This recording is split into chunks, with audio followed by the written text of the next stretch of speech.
नमस्कार साथियों, मैं ऋतिक यादव एक बार फिर आपके सामने हाजिर हो चुका हूँ। देखिए, इस वीडियो में हम लोग जानेंगे कि क्यों ग्रुप डी में इस बार सिलेक्शन लेना क्या है बेहद आसान है अपेक्षाकृत उसके 2018 में जो एग्जाम हुआ था। चलिए, कुछ चीजें मैंने यहाँ पर एक साथ एकत्रित की हैं, समझते हैं इन चीजों के बारे में, चेकआउट करते हैं क्या क्या हमारे लिए इंपॉर्टेंट जानकारी यहाँ से निकल सकती है। जैसे कि फॉर एग्जाम्पल अगर मैं आपसे यहाँ पर बात करूँ तो 2018 में जो एग्जाम हुआ था, उस 2018 वाले एग्जाम में जो सीटों की संख्या थी वो संख्या कुल कितनी थी? 62,907। और उस समय जो आवेदन हुआ था, जो एप्लीकेशन फॉर्म जो भरे गए थे, वो उस समय आवेदन कितना हुआ था? 1,89,00,000। तो इस हिसाब से अगर ऑन एवरेज देखा जाए तो एक सीट पर उस समय 300 बच्चे फाइट कर रहे थे, अप्रोक्सीमेटली 300 स्टूडेंट। ठीक, एक सीट पर 300 बच्चे फाइट कर रहे थे, कब? 2018 में। लेकिन अब की सिचुएशन क्या है ये भी देख लेते हैं। अब बात करता हूं मैं आपसे 2021 की, यानी अब जो हमारा एग्जाम होने जा रहा है 2021 में जो एग्जाम होने जा रहा है, यहां पर जो कुल सीटों की संख्या है, सीटों की संख्या बहुत ज्यादा है। 1,03,769 सीट मौजूद है भाई हमारे पास, 1,03,769 सीट। अगर मैं आपसे बात करूं यहां पर आवेदन कितना हुआ है, तो आवेदन कितना हुआ है भाई? 1,15,00,000। 1,15,00,000 एप्लीकेशन फॉर्म्स भरे गए हैं, ध्यान रखिएगा। अगर ऑन एवरेज निकाला जाए, ऑन एवरेज, तो एक सीट पर लगभग कितने बच्चे फाइट कर रहे हैं? तो एक सीट पर लगभग 112 स्टूडेंट फाइट कर रहा है। जबकि 2018 में जो हमने अभी डाटा देखा, 2018 में एक सीट पर कितना कैंडिडेट था? 300। तो लगभग आधे से कम बच्चा इस बार एक सीट पर बैठ रहा है, ध्यान रखिएगा।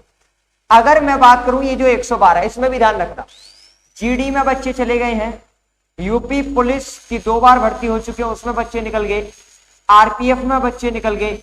तो बहुत सारी सीटें अभी और भी ज्यादा ये डाउन आएगा, क्योंकि कुछ लोगों ने तो फॉर्म केवल क्या देख करके भर दिया था कि भाई बहुत सारी वैकेंसी है, फॉर्म भर देते हैं, तुक्का मारने जाएंगे, हो जाएगा सिलेक्शन, तो ठीक, नहीं होगा तो ठीक। तो देखना ये जो वैल्यू है ना, ये वैल्यू करीब 100 से भी कहां आ जाएगी? डाउन आ जाएगी, क्योंकि बहुत लोग पेपर छोड़ने भी वाले हैं। तो डरने की बिल्कुल आवश्यकता नहीं, और ये आपके लिए इस बार गोल्डन अपॉर्चुनिटी है। इसके अलावा आपके पास कोई और ऐसा चांस, ऐसा सुनहरा मौका नहीं आएगा। ये आपके युग का एक गोल्डन एरा है, अगर आप इसमें अपना सिलेक्शन ले पाते हैं। इसके बाद अगर मैं आपसे बात करूं तो देखो, सबसे मेन इंपॉर्टेंट क्या है इसमें, रणनीति आपको क्या अपनानी है कि आपको यहां पर क्या करना है, आपको नेगेटिव मार्किंग से बचना है। ध्यान रखिएगा, आपको यहां पर क्या करना है? नेगेटिव मार्किंग से बचना है। क्योंकि 2018 में जो एग्जाम हुआ था वहां पर लगभग एक विद्यार्थी को ही 14 से 20 नंबर का क्या देखने को मिला था? नॉर्मलाइजेशन देखने को मिला था। तो चलिए मैं ऑन एवरेज बात करता हूं कि आप बिल्कुल ही बेकार हैं, आपको कुछ नहीं आता, फिर भी 100 नंबर का क्वेश्चन है। अगर आप कंपटीशन की तैयारी अगर आप हाल ही से शुरू की है, तो मैं कह रहा हूं आप लगभग 55 नंबर का पेपर आराम से करिएंगे। 55 नंबर आराम से ले आओगे 100 नंबर के पेपर में से। 55 ये क्या होने चाहिए भाई? आपके करेक्ट होने चाहिए। अगर 55 नंबर करेक्ट है तो आपको गारंटीड 110% के साथ मैं ये बात बोल रहा हूं, अगर आप एक्यूरेसी के साथ सॉल्व करेंगे तो 15 नंबर का आपको नॉर्मलाइजेशन तो मिनिमम मिलने वाला, मिनिमम की बात कर रहा हूं मैं, 15 नंबर का नॉर्मलाइजेशन मिनिमम मिलने वाला है। तो 55 ये और 15 आपको अगर और मिल जाते हैं तो आपका ऑन एवरेज पहुंच जाता है लगभग 70 नंबर के पास। और इस बार ध्यान रखिएगा, इस बार जो कट ऑफ रहेगी वो 2018 की अपेक्षा क्या रहेगी? डाउन रहेगी। तो इसीलिए बार बार बोल रहा हूं, गोल्डन अपॉर्चुनिटी है, इसको बिल्कुल भी नहीं छोड़ना, चाहे कुछ भी क्यों ना हो। अगला वीडियो में लेकर के आऊंगा, वहां पर स्ट्रेटेजी भी हम लोग डिस्कस करेंगे। इसके बाद बात करूं मैं, देखो 2018 का जो एग्जाम हुआ था वहां पर कट ऑफ जोन, 2 प्रकार के जोन उठाए हैं मैंने यहां पर, जहां पर कट ऑफ एक तो क्या रही है? सबसे ज्यादा, ठीक, जो भी कैटेगरी है वहां कट ऑफ सबसे ज्यादा, और दूसरा जोन वो जहां पर कट ऑफ उसी कैटेगरी की क्या रही है? सबसे कम।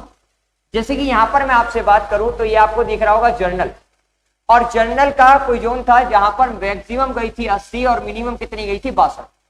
उसी तरीके से ओबीसी की बात करूं तो ओबीसी की गई थी 78, मिनिमम कितनी गई थी? 56। एससी की बात करूं तो एससी की गई थी 72 और ओबीसी की कितनी गई थी, सॉरी मिनिमम कितनी गई थी 48। एसटी की अगर बात करूं तो एसटी की मैक्सिमम 63, मिनिमम कितनी है 49। तो आपके पास ये एक बहुत बढ़िया मौका है, स्ट्रेटेजी बनाओ, आज से ही लग जाओ मेहनत पे, क्योंकि बहुत सारे लोग सोचते हैं कि जब आएगा एग्जामिनेशन कॉल लेटर आएगा तब से पढ़ेंगे आराम से, अभी तो कोई दिक्कत ही नहीं है। अभी से पढ़ाई शुरू करो, इसी वक्त वीडियो आप देख रहे हो, वीडियो खत्म होने के बाद पेन और पेपर लेकर के बैठ जाना अगर चाहते हो, अगर आप इसमें सिलेक्शन ले रहे हो, क्योंकि इसके अलावा और कोई चांस बनने ही नहीं वाला। इसके बाद अगर मैं आपसे बात करूं इसकी परीक्षा कब तक होगी, तो आपको पता होगा भाई अभी हमारा रेलवे किसका एग्जाम करा रहा है, एनटीपीसी का एग्जाम करा रहा है। और एनटीपीसी के एग्जाम की अगर मैं बात करूं तो एनटीपीसी का एग्जाम लगभग कब तक चलने वाला है, तो यही एग्जाम लगभग चलेगा आपका कब तक, अप्रैल तक।